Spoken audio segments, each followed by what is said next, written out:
முதல்ல தென்னங்கன்று நடவு செய்கிறதுக்கு குழி எந்த அளவில் எடுக்கணும் அப்படின்னு பார்த்துடலாம். தென்னங்கன்று நடவு செய்கிறதுக்கு பொதுவாக பார்த்தீங்கன்னா ஒரு 3 அடி அகலம், 3 அடி நீளம், 3 அடி ஆழம் இருக்கிற மாதிரி குழி நாம் வந்து எடுத்துக்கணும். ஜேசிபி வச்சு எடுக்கிறோம் அப்படின்னா அந்த பெரிய பக்கெட்டில் நம்ம வந்து ஒரு பக்கெட் அளவுக்கு குழி எடுத்தாலே போதும், சரியாக இருக்கும். குறைவான அளவில் தென்னங்கன்று வைக்கிறோம் அப்படிங்கிற பட்சத்தில் மேனுவலாகவே நம்ம வந்து 3 அடிக்கு 3 அடி அகலத்தில் இருக்கிற மாதிரி குழி நாம் வந்து எடுத்துக்கலாம்.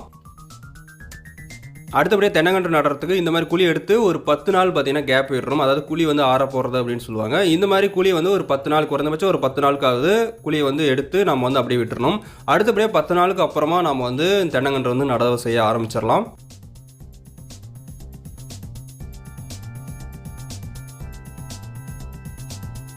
இப்போ பார்த்தீங்கன்னா இந்த குழி எடுத்து ஒரு 10 நாள் ஆயிடுச்சு. இப்போ வந்து தென்னங்கன்று நட ஆரம்பிச்சிடலாம். இப்போ தென்னங்கன்று நடுறதுக்கு முன்னாடி ஃபஸ்ட்டு அந்த குழியிட முதல் ஒரு அடிக்கு பார்த்தீங்கன்னா நல்ல மக்கிய தொழு உரம், மண், மணல் இது 3யும் சரிசமமாக கலந்து நம்ம வந்து அந்த ஒரு அடி